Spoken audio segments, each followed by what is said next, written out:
करवा चौथ व्रत कथा, रानी सुमित्रा की प्रार्थना। चमत्कार की रात, चंद्रमा का इंतजार। कथा, रानी सुमित्रा की प्रार्थना, भाग 1, युद्ध की घोषणा। बहुत समय पहले राजा विक्रम और रानी सुमित्रा का राज्य सुख शांति में जी रहा था।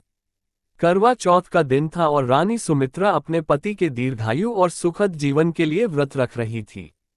लेकिन अचानक राज्य में संदेश आया कि पड़ोसी राज्य ने हमला कर दिया है और राजा को तुरंत युद्ध के लिए जाना होगा। रानी का दिल बेचैन हो उठा, लेकिन उसने सोचा कि राजा की सुरक्षा के लिए वह व्रत को पूरा करेगी। भाग 2, रहस्यमयी स्वप्न। रात को रानी सुमित्रा ने एक विचित्र सपना देखा, जिसमें एक साधु उन्हें चेतावनी दे रहे थे कि उनके पति की जान संकट में है। साधु ने कहा कि अगर व्रत की किसी भी विधि में गलती होती है तो राजा की जान जा सकती है। रानी घबराकर जागी, लेकिन उसने ठान लिया कि वह कोई भूल नहीं करेगी।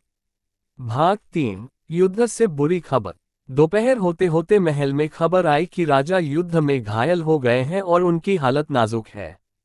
ये सुनते ही रानी का मन व्याकुल हो उठा, लेकिन उसने हार नहीं मानी। उसने प्रार्थना करनी शुरू की और देवी मां से अपने पति की सुरक्षा की प्रार्थना की। लेकिन समय बीत रहा था और राजा की हालत में कोई सुधार नहीं हो रहा था। भाग 4, चंद्रमा का इंतजार। रानी सुमित्रा चंद्रमा के दर्शन करने का इंतजार कर रही थी, लेकिन बादल घने थे और चंद्रमा दिखाई नहीं दे रहा था। लोगों ने कहा कि शायद आज चंद्रमा नहीं निकलेगा। रानी के मन में डर था कि अगर वह चंद्र दर्शन किए बिना व्रत तोड़ती है तो राजा की जान खतरे में पड़ सकती है। वह अपनी प्रार्थना में जुटी रही, ये सोचते हुए कि शायद चमत्कार हो। भाग 5, चमत्कार की रात।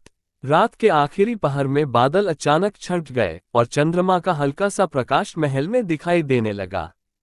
रानी ने तुरंत चंद्र दर्शन कर व्रत तोड़ा। उसी समय युद्ध से खबर आई कि राजा की हालत में अचानक सुधार हो गया है और वह जीतकर लौट रहे हैं। रानी ने समझा कि यह उनकी आस्था और करवा चौथ के व्रत का ही परिणाम था, जिसने उनके पति की जान बचाई। मित्रों, वीडियो में कुछ भी सीखा हो तो जय श्री कृष्णा लिख दीजिए। वीडियो को लाइक करके सब्सक्राइब कीजिए, बेल आइकन को प्लस कीजिए। धन्यवाद मित्रों।